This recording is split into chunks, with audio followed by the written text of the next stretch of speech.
Bab 603. Raja Obat muncul kembali. Kamu bodoh ya. Siapa yang lebih awal tiba di sini? Lagi pula jika aku mengikutimu, bagaimana mungkin menampakkan diri seperti ini? Tidak tahan lagi melihat sikap pembantu tidak berotak itu, Erikin segera berteriak memarahinya. Kamu mengataiku bodoh. Reni merasa tidak berani mempercayainya. Karena kultivasi yang Erikin tunjukkan hanya sebatas superior master kelas 3, jadi ketika mendapat tantangan dari orang dengan kultivasi yang lebih rendah darinya, dia merasa sangat tidak terima.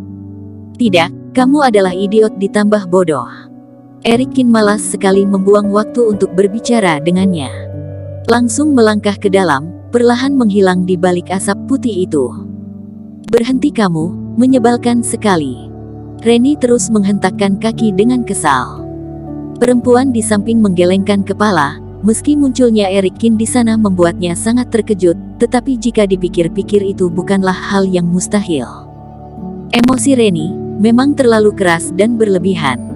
Setelah menasehati Reni berkali-kali, majikan dan pembantu itu pun melangkah ke dalam asap putih. Di tengah asap putih itu, Erikin melepaskan kerohaniannya, tidak berhenti melangkah maju. Dengan sangat terkejut dia menyadari, asap putih itu memiliki kemampuan membelokkan arah. Saat kompas dikeluarkan, fungsinya malah telah rusak sepenuhnya. Jika orang yang datang memiliki kultivasi yang tidak cukup, juga tidak mendapat arahan, berjalan sejauh apapun akan tetap setara dengan berjalan di tempat, bahkan mungkin sekali terarahkan keluar. Hanya saja bagi Erikin, asap putih itu tidak memberikan ancaman yang terlalu besar.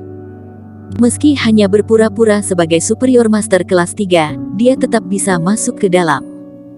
Asap putih ini seperti sedang menyeleksi orang-orang, lalu apa tujuan sebenarnya? Kata Erikin sambil berpikir keras. Sekitar 500 meter berjalan, asap putih perlahan menghilang. Pegunungan kembali terlihat di depan mata, dan yang paling Erikin rasakan adalah tingkat kepekatan Reiki di sana meningkat dengan pesat. Jika seorang master kekuatan batin berlatih di sini, Erikin berani menjamin, 1 hari saja cukup untuk bertambah 1 tingkatan. Tetapi sayangnya tempat itu hanya dibuka setiap 20 tahun sekali, jika tidak, pasti akan menjadi tempat berlatih yang terbaik. Setelah memasangkan jimat tidak terlihat pada tubuh sendiri, Erikin kembali mengeluarkan pedang, lalu terbang ke dalam pegunungan. Ternyata memang ada banyak obat di sini, sayang sekali tidak ada yang berusia cukup untukku, karena itu tidak terlalu berguna. Selama penerbangan, Erikin mengeluarkan kerohaniannya, melihat ke berbagai arah.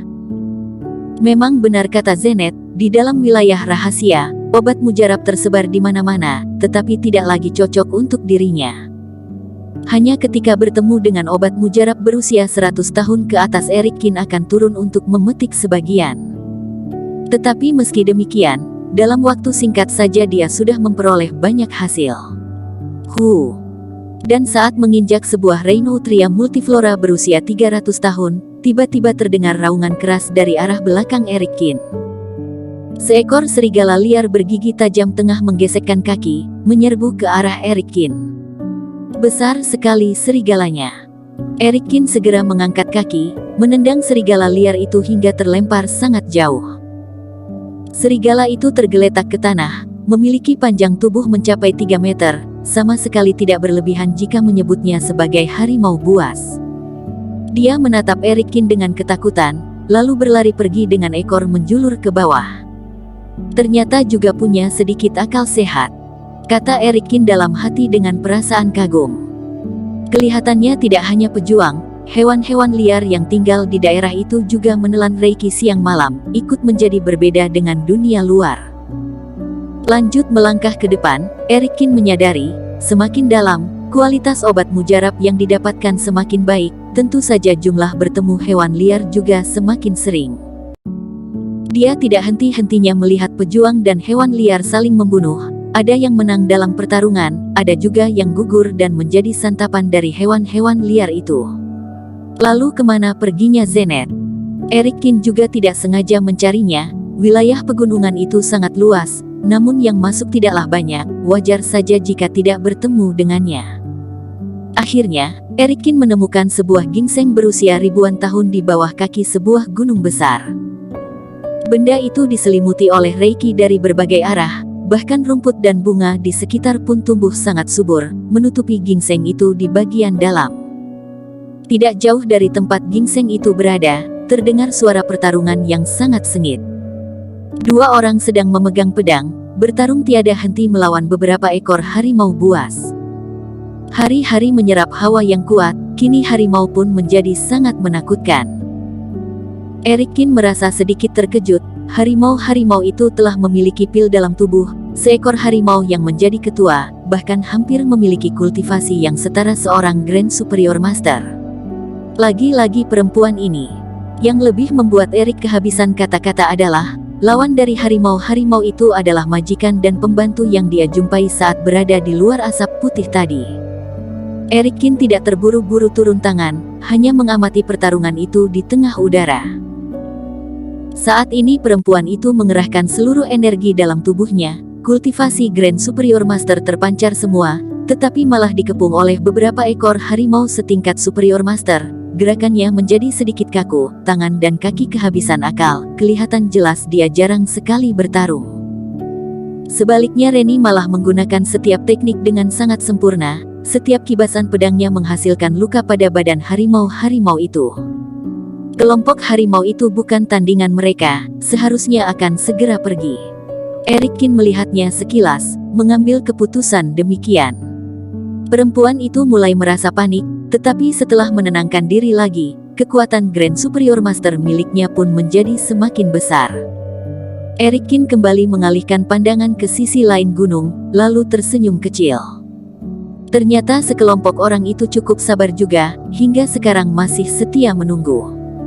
Jimat gelombang, ledakan. Perempuan itu berteriak keras, sebuah jimat langsung terbang keluar, meledak di hadapan harimau-harimau buas.